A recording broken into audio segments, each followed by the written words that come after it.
ভাবুন তো, পৃথিবীর সবচেয়ে উঁচু পাহাড় মাউন্ট এভারেস্ট, যার মাথা মেঘেরও উপরে, উচ্চতায় প্রায় ৮,৮৪৯ মিটার, যেখানে পাওয়া গিয়েছে সমুদ্রের প্রাণীদের জীবাশ্ম।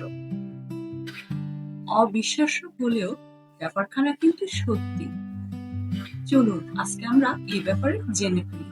হ্যাঁ, ঠিকই শুনেছেন, বিজ্ঞানীরা এই বরফে ঢাকা পাহাড়ের খুব কাছাকাছি পাওয়া গিয়েছে সমুদ্রে থাকা প্রাণীদের, যেমন শামুক, ট্রাইলোবাইট বা অন্যান্য সামুদ্রিক প্রাণীর ফসিল।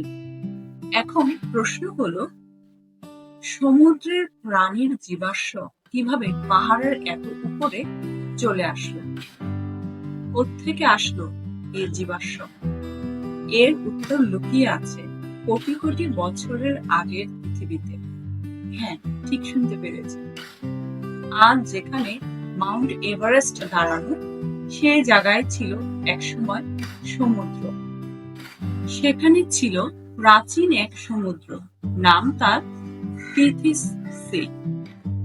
আর সেই সমুদ্রের তলায় ছিল বালি, মাটি, মৃত প্রাণীদের খোলস, যা একসময় পাথরে পরিণত হয়। তারপর সময় গড়ায় প্রায় ৫ কোটি বছর আগে ইন্ডিয়ার ভূখণ্ড ধাক্কা খায় এশিয়া ভূখণ্ডের সাথে। আর এই ভয়ঙ্কর সংঘর্ষে সমুদ্রের তলদেশ আস্তে আস্তে উপরের দিকে উঠতে থাকে, আর সৃষ্টি হয় হিমালয়ান্স মাউন্টেন্স। ঠিক শুনতে পেরেছেন, মানে আজকের এই এভারেস্ট ছিল সমুদ্রের নিচে।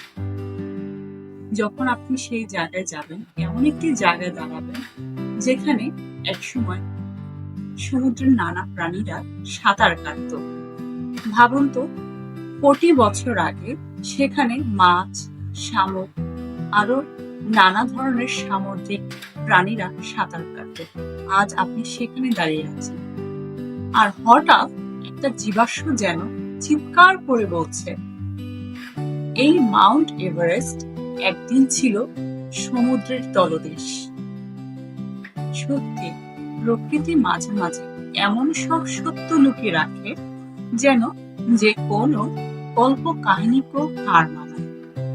আর ঠিক সেই সময় পৃথিবীর সবচেয়ে উঁচু স্থান মনে করিয়ে দেয়।